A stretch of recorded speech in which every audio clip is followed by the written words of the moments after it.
Good afternoon. I'm Nick Raber with Ephesus News, AZN, home of one of the seven wonders of the world. We're right outside one of the academic buildings that John is teaching at the Johannine School of Theology. And so we're going to sit in on one of his classes just for the last couple minutes of the class and see what is John teaching his students and how is he training them up to be the next leaders of this so-called Christian movement. Okay, so what we have here then is we've got this belief in Jesus, okay? And what that means then is it's going to follow this sequence. We got this belief in Jesus, and then that's going to come down here to, that means you're born of God, and then you're going to come down here, and it's about keeping the commands. And then down here, when you keep the commands, then you overcome the world. And then he says that the key to that, the victory is our faith and what we do with that. And then again, he's right back to belief that Jesus is the Son of God. And then we're going to go down here, and then he starts talking about that it's so important to understand, the water and the blood and the Spirit. Yes, Theophilus. No, you're not paying attention. It's a logical sequence. It goes all the way down, just like this. It just helps us understand its belief in Jesus through all these things. And then again, it's belief that Jesus is the Son of God. Yes, Priscilla.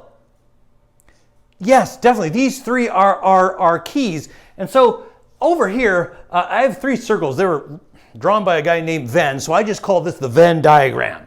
And in this Venn diagram, you've got water, and then you've got blood, and then you've got Spirit. And that means that what you have here is Jesus in the middle, because he is the one that embodies all of these, the sacrifice and the cleansing, the sacrifice with the blood, the Spirit that lives within us, and all that makes it possible to have that victory.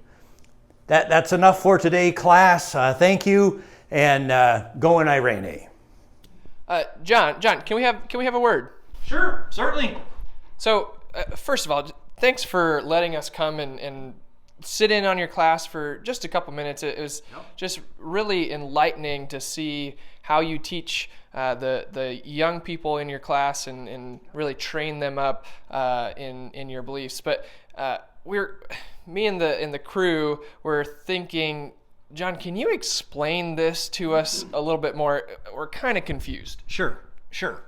So what you've got here is you have three separate things that testify to who Jesus is.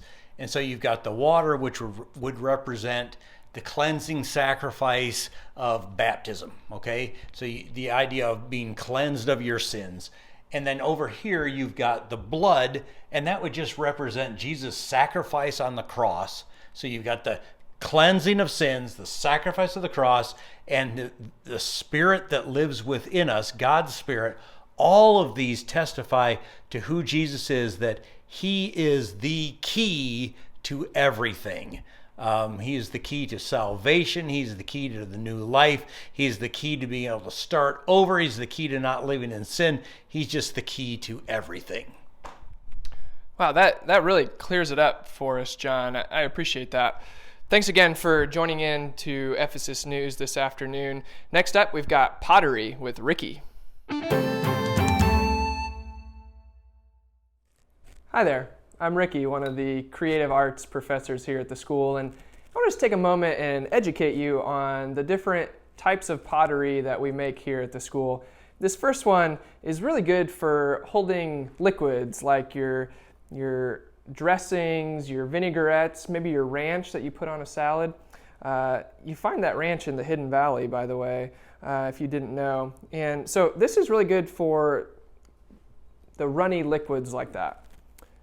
And then we have this nice tan style with the handle on it. And this is really good for like your goat's milk cream that you put in, that you might put in your coffee or your tea. And it just is really easy to hold.